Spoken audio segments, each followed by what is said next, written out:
저는 설교자보다도 찬양자가 더 부럽습니다. 왜냐하면 설교는 천국 가면 무용지물입니다. 하나님 앞에서 설교하겠습니까? 그런데 찬양은 영원한 것입니다. 주님 앞에 가서도 영원히 찬양할 수 있는 찬양이 더 부럽고 아름답습니다. 오늘 찬양단 앞에 찬양해 주시고 또 성가해 주시고 참 감사합니다. 성경 공부만 해서 새신자가 목사에게 질문했습니다. 목사님, 구약과 신약의 차이점이 뭡니까? 갑자기 질문에 목사가 당황했습니다. 그리고 잠시 후 이렇게 대답했습니다. 구약은요, 할머니가 아기 낳는 이야기고요, 신약은 처녀가 아기 낳는 이야기지요.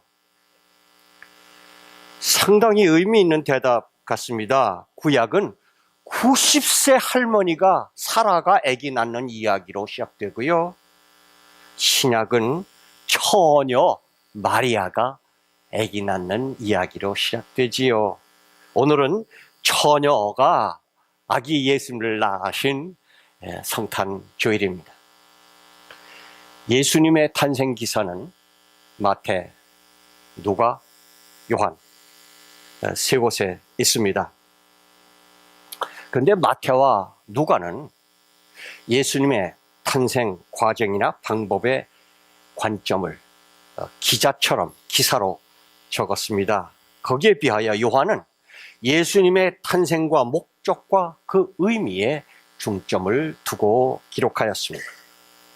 예수님의 탄생이 나와는 무슨 상관이 있는가? 나의 인생에 어떤 의미를 주며 나를 어떻게 변화시키는가 하는 데 대해서 요한은 관심이 있었습니다. 저는 이런 요한을 좋아합니다. 왜냐하면 예수님의 탄생하심으로 나의 생각이 어떻게 변화되고 나의 대인관계가 어떻게 달라지고 나의 삶의 가치 척도가 어떻게 새롭게 세워지고 나의 삶의 의미가 어떻게 나타나며 나의 존재가 어떻게 이웃에게 은혜가 되며 나의 삶에 내적인 힘을 제공해 주시고 악을 악으로 갚지 않고 선으로 악을 이기고 원수까지도 사랑할 수 있는 영적인 능력을 주시고 내가 오늘도 살아 있어야 할 이유를 제공해 주고 영적인 보람을 주시는 이런 목적으로 예수님이 탄생하셨다고 요한은 기록하고 있습니다. 저는 이런 요한을 좋아합니다. 그래서 저는 요한을 저의 셋째 형님으로 모시게 되었습니다. 궁금하시죠? 첫째, 둘째 형님이 누구신지. 첫째 형님은 바울이고요, 둘째 형님은 삭교입니다. 저와 키가 같으니까요. 이 요한이 예수님이 세상에 오셨을 때의 상황을 오늘 본문이 우리에게 말씀해 주고 있습니다. 예수님이 오셨을 때의 상황은 한마디로 오실 수 없는 상황이었다는 것입니다. 상식으로는 도저히 오실 수 없는 상황인데도 예수님은 그래도 오셨다는 것입니다.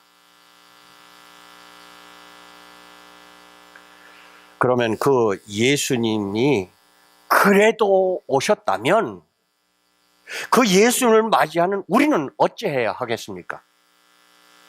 우리도 예수님을 따라 갈 수 없는 곳이라도 그래도 가야 하지 않겠습니까? 그래서 오늘의 설교 제목을 좀 길지만 그래도 오시는 예수님, 그래도 가야 하는 우리라고 설정을 했습니다. 예수님이 어떻게 오셨길래 그래도 오시는 예수님입니까?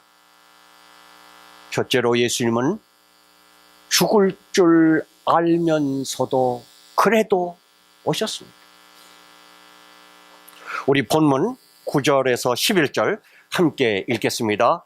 천빛 곧 세상에 와서 각 사람에게 비추는 빛이 있었나니 그가 세상에 계셨으며 세상은 그로 말미암아 지은 바 되었으되 세상이 그를 알지 못하였고 자기 땅에 오매 자기 백성이 영접하지 아니하였으나, 한마디로 예수님이 세상에 오셨을 때 예수님이 빛이신데도 사람들이 알아주지 않았고, 세상의 주인인데도 주인을 무시했고, 도대체 환영할 생각조차도 하지 않았다는 것입니다. 이렇게 푸대접을 받을 줄 알면서도 그래도 예수님은 오셨다는 것입니다.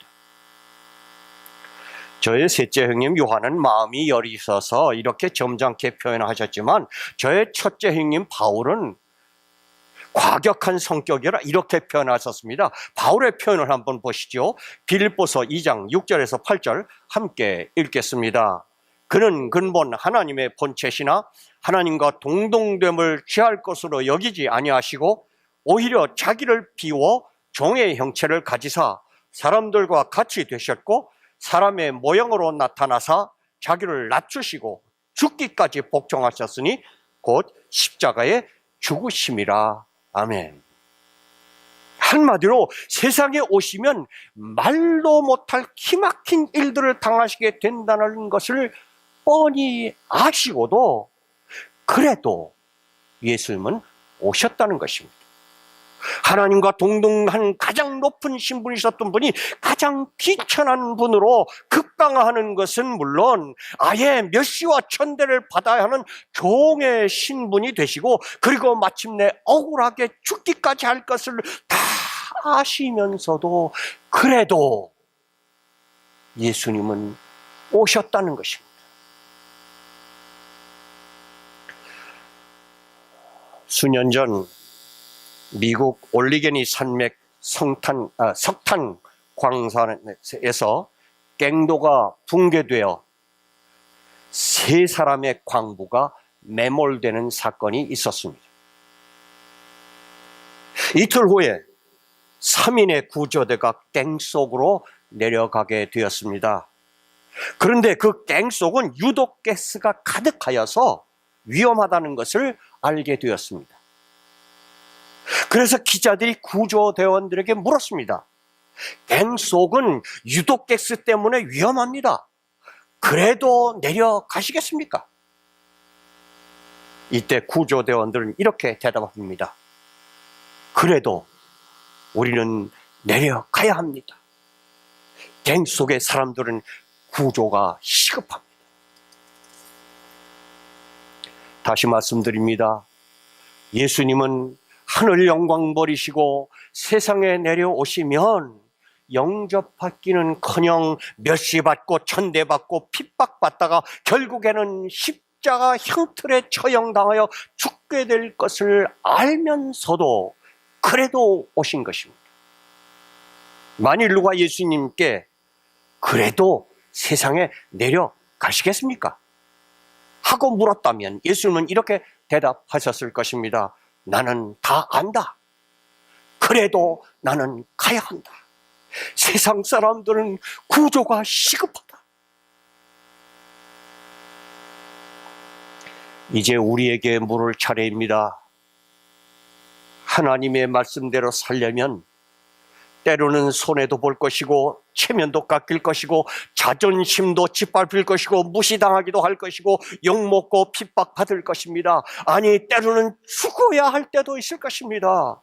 이런 것을 다 안다면 우리는 어찌할 것입니까? 이럴 때 우리는 그래도 갈 용의가 있습니까? 예수님이 원하시는 길이라면 아무리 힘들어도 그래도 갈 용의가 우리에게 있습니까? 원수도 사랑해라. 널 미워하는 자도 용서해라. 악을 악으로 갚지 말고 선으로 갚으라. 모든 사람과 평화하라. 내 이웃을 내 몸과 같이 사랑하라. 내가 너희를 용서하고 사랑하는 것 같이 너희도 그렇게 해라. 오리를 가자면 심리를 가주어라. 겉옷을 달라 하면 속옷까지 주어라. 7번씩 70번이라도 용서해라. 십자가를 지고 나를 따르라. 우리는 이러한 길을 갈 용의가 있습니까? 10번 죽어도 못할 것 같아도, 죽었다 깨어나도 못할 것 같아도 그래도 우리는 가야 하지 않겠습니까? 두 번째로 예수님은 몹쓸 사람들을 만날 줄 알면서도 그래도 오셨습니다. 우리 본문 12절 13절 함께 읽겠습니다. 영접하는 자 곧 그 이름을 믿는 자들에게는 하나님의 자녀가 되는 권세를 주셨으니 이는 혈통으로나 육정으로나 사람의 뜻으로 나지 아니하고 오직 하나님께로부터 난 자들이니라. 한마디로 세상에 가서 예수님이 만날 사람들이 하나같이 혈통으로나 육정으로나 사람의 뜻으로 난 세상에 속한 세속적이고 쓸만하지 못한 사람들일 것을 아시면서도 그래도 예수님은 오셨다는 것입니다. 그러나 예수님은 그들을 만나서 그들을 하나님의 새 자녀로 만들 그런 비전을 가지고 오셨다는 것입니다. 어느 목사가 뒤늦게 크리스마스 트리를 사러 갔습니다. 그런데 가게 주인이 미안한 듯이 이렇게 말합니다. 목사님, 쓸만한 나무가 아직 남아있질 않습니다. 그래도 사시겠습니까? 이때 목사가 이렇게 대답합니다. 네, 그래도 저는 사겠습니다. 저는 쓸만한 나무를 찾는 것이 아니라 제 손이 필요한 나무를 찾고 있습니다. 이 목사는 예수님 닮은 진짜 목사입니다.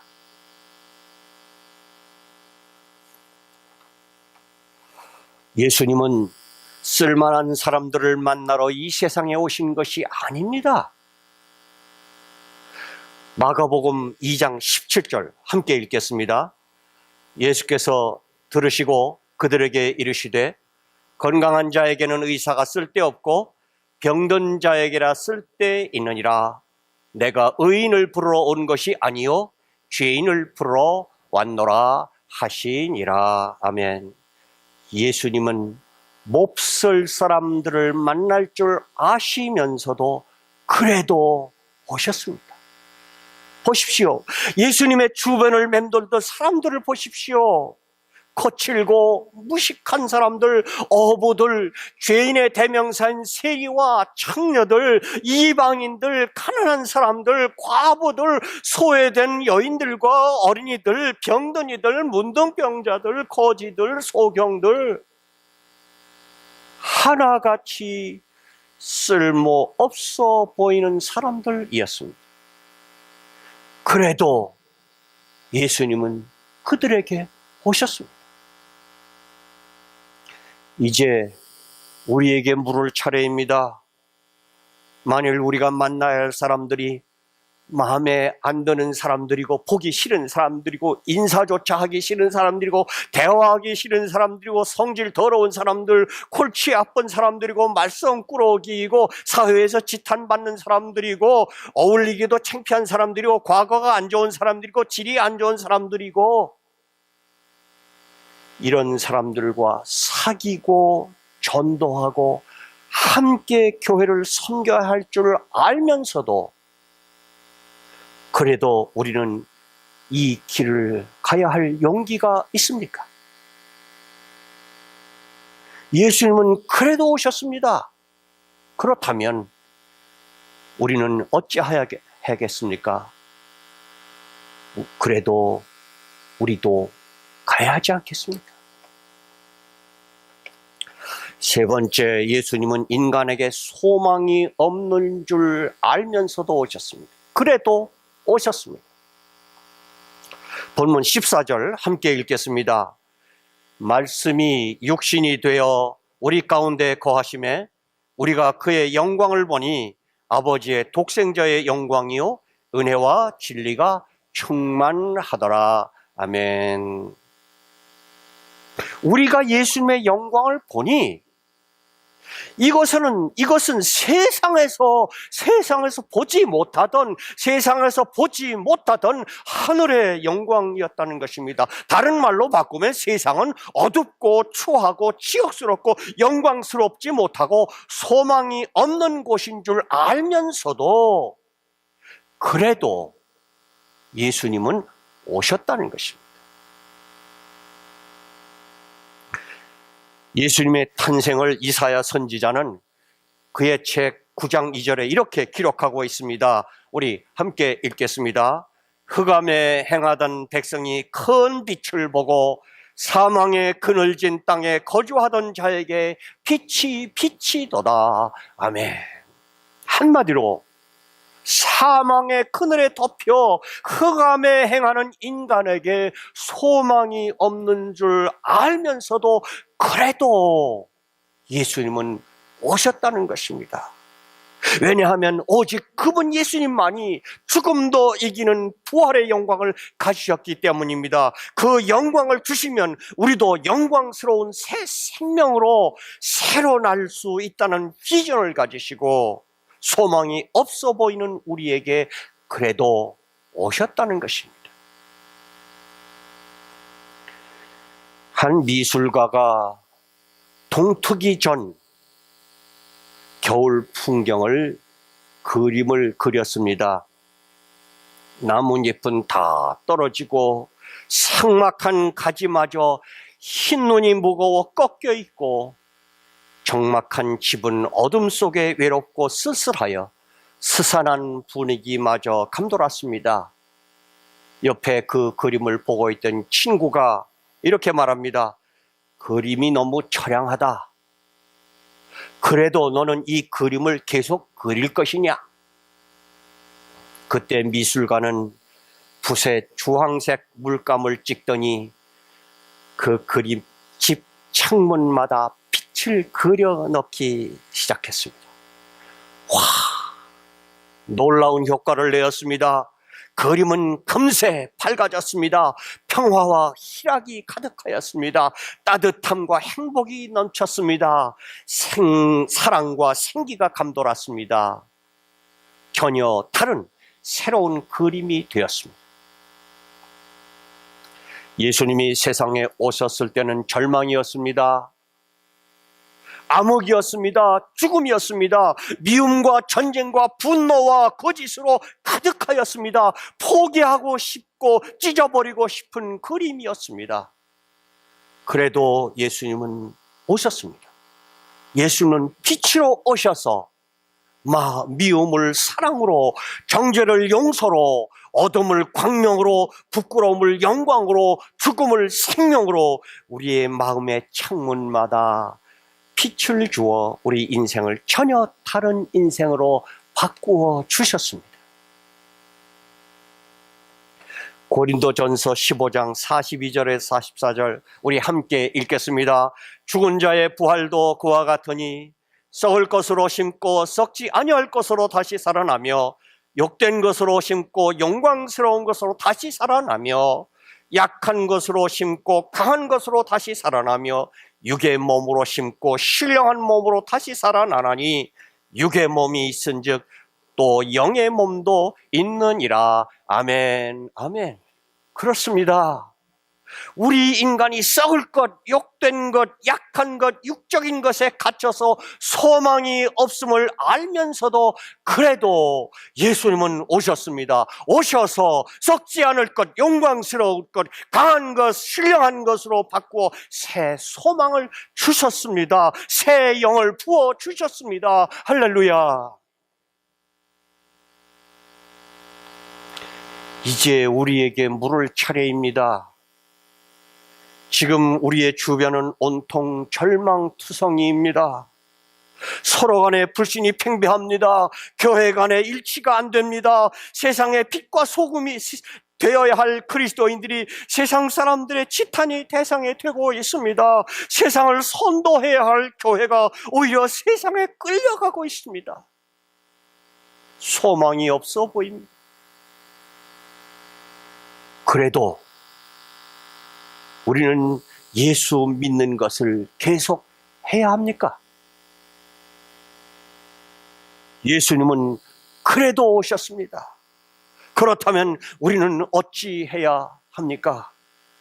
우리도 그래도 이 길을 가야 하지 않겠습니까? 예수님이 주신 비전을 가지고 가야 하지 않겠습니까? 아무리 세상에 소망이 없다 해도, 캄캄하다 해도, 그래도 오히려 그렇기 때문에 우리는 일어나 빛을 들고 가야 하지 않겠습니까?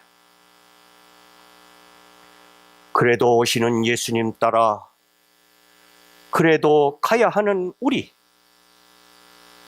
이것이 성탄의 참 의미일 것입니다. 이 성탄에 예수님은 우리에게 이렇게 말씀하실 것입니다. 그래도 나는 왔다. 너희도 그래도 가야 하지 않겠느냐?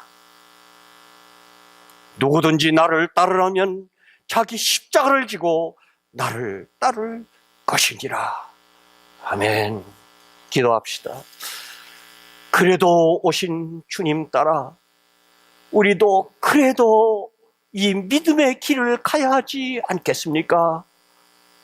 이 성탄에 우리에게 새로운 소망과 새로운 사명을 주신 예수님, 주님 가신 발자취 따라 우리도 이 길을 끝까지 가는 주님의 제자들, 주님의 따르미들 되게 해 주옵소서. 성탄에 우리를 위하여 이 땅에 오신 예수님의 이름으로 간절히 기도합니다. 아멘.